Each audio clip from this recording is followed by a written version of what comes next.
இந்த பகுதியில் நம்ம நிறைய பரிகார முறைகள், பரிகார தலங்கள், ஆன்மீக கேள்வி பதில்கள், ஆன்மீக சந்தேகங்கள், என்ன பிரச்சனைக்கு என்ன மாதிரி வழிபாடு பண்ணணும்னு தொடர்ந்து பார்த்துக்கிட்டு இருக்கோம்.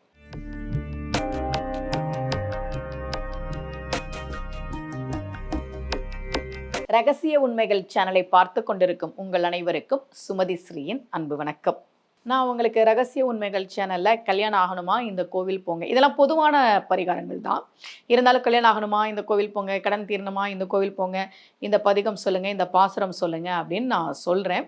எப்போவுமே நான் வந்து கோவில் பரிகாரம், அருளாளர்கள் நமக்கு கொடுத்த மந்திரங்கள், தேவார மூவர்கள் கொடுத்த பதிகங்கள், ஆழ்வார்கள் கொடுத்த பாசுரங்கள், இதுதான் நான் பரிகாரமாக சொல்லுவேன். ஏதோ கடவுளுடைய அருளும் கொஞ்சம் இருக்கிறதுனால ஜாதகம் பார்க்க வரவங்களுக்கு நம்ம இந்த கோவில் போங்க, இந்த பதிகம் சொல்லுங்கன்னு சொல்லும்போது அவங்களுக்கும் கொஞ்சம் நல்லது நடக்குது, இல்லாமல் இல்லை. அந்த மாதிரி இவங்க என்கிட்ட ஜாதகம் பார்க்க வந்தது ஒரு நோய்க்காக வந்தாங்க. அம்மா இந்த மாதிரி உடம்புல வந்து நோய் இருக்குது, பிறந்ததுலேருந்தே அவங்க நோயால் கஷ்டப்படுறேன் அப்படின்னாங்க. குழந்தை பிறந்தோன்னே சொல்லுவாங்களே டாக்டர் இந்த மாதிரி இதயத்தில் இந்த மாதிரி பிரச்சனை இருக்குது. சில பிறந்த குழந்தைங்களுக்கெல்லாம் உடனேலாம் அறுவை சிகிச்சை பண்ண முடியாதுமாங்க, ஏன்னா உடம்பு தாங்கணும் இல்லையா. அதனால் கொஞ்சம் இத்தனை வயசு ஆனதுக்கப்புறம் எப்படி இருக்குன்னு பார்த்துட்டு மறுபடியும் அறுவை சிகிச்சை பண்ணலாம் அந்த மாதிரிலாம் சொல்லுவாங்களா. அப்படி இவங்களுக்கு பிறந்ததுலேருந்தே உடம்புல பிரச்சனைன்றது இருந்திருக்கு. அப்போது அவங்க டாக்டர் வந்து தினமும் இந்த ஊசி எடுக்கணும், தினமும் இந்த மாத்திரை போடணும், இந்த மாதிரிலாம் சொல்லியிருக்கிறாங்க. அப்போ என்கிட்ட ஜாதகம் பார்க்க வந்தப்போ எங்களுக்கு வந்து என்ன பண்ணுறதுன்னு தெரியலம்மா, எங்களால் கோவிலுக்கெலாம் போக முடியாது, ஏன்னா பயணம் பண்ணுற நிலமையில அவங்க இல்லை.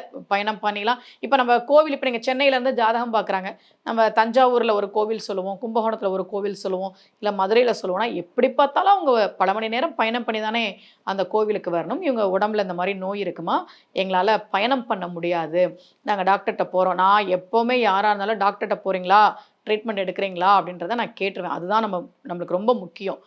அவங்க சொன்னாங்க வீட்டில் தான் இருக்கிறோம், பயணம் பண்ண முடியாது, ஏதாவது எங்களுக்கு சொல்லுங்கம்மா அப்படின்னாங்க. அப்போ நான் சொன்னது வந்து இந்த பாசுரம், ரொம்ப அழகான ஒரு பாசுரம். என்னன்னா, கஷ்டப்படாமல் பார்த்துக்கோப்பா, அல்லற்படா வண்ணம் காக்க வேண்டும் அப்படின்னு பெருமாள் கிட்ட சொல்லக்கூடிய ஒரு பாசுரம். எல்லையில் வாசல் குறுக சென்றால் எற்றி நமன் தமர் பற்றும் போது நில்லுமின் என்னும் உபாயம் இல்லை, நேமியும் சங்கமும் ஏந்தினானே சொல்லலாம் போதே உன் நாமம் எல்லாம் சொல்லினேன், என்னை குறிக்கொண்டு என்றும் அல்லற்படாவண்ணம் காக்க வேண்டும் அரங்கத்து அரவணை பள்ளியானே. இதுதான் அந்த பாசுரம். எப்பா உன்னோட பேரெல்லாம் நான் சொல்லிட்டு தான் இருக்கிறேன், பெருமாளே நாராயணா.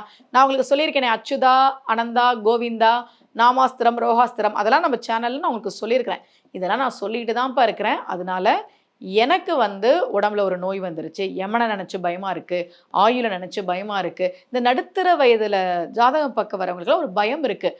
அம்மா திடீர்னு எனக்கு ஏதாவது ஆயிட்டா என் குடும்பம் என்ன பண்ணுன்னு எனக்கு ரொம்ப பயமாக இருக்குமா அப்படின்னு சொல்லுவாங்க. அவங்க கூட இந்த பாசுரத்தை நீங்கள் சொல்லுங்கள், அல்லற்படா வண்ணம் காக்க வேண்டும், நான் கஷ்டப்படாமல் என்னை நீ பார்த்துக்கோப்பா அப்படின்னு பெருமாள் கிட்ட நம்மை முழுதாக ஒப்படைக்கிற ஒரு பாசுரம் இந்த பாசுரம். நான் திரும்பவும் சொல்கிறேன், இது எல்லாமே நீங்கள் இணையத்தில் எடுக்க முடியும். எல்லையில் வாசல் குறுக சென்றால் அப்படின்னு நீங்கள் போட்டிங்கனாவே இந்த பாசுரம்லாம் வரும். உங்களுக்கு விருப்பம் இருந்ததுன்னா, நம்பிக்கை இருந்ததுன்னா இதை சொல்லி பாருங்கள். ஏன்னா இவங்களுக்கு நான் ஏன் இதை சொன்னேன் அப்படின்னா, பயணம் பண்ண முடியாதுமான்னு சொல்லிட்டாங்க. எங்களுடைய உடல் நிலை இருக்கிற நிலமையில் பயணம் பண்ணுறதுக்கான வாய்ப்பு இல்லை, வீட்டில் இருந்தே நாங்கள் என்ன பண்ணுறதுன்னு சொல்லுங்கள் அப்படின்னாங்க. அப்போ அவங்களுக்கு நான் சில பூஜை முறைகள், வழிபாடுகள் இதெல்லாம் சொல்லிவிட்டு இந்த பாசுரத்தையும் சொல்லியிருந்தேன். உங்களுக்கும் தேவைப்பட்டால் பயன்படுத்திக் கொள்ளுங்கள். மீண்டும் சந்திக்கலாம். அனைவருக்கும் அன்புடன் சுமதி ஸ்ரீ.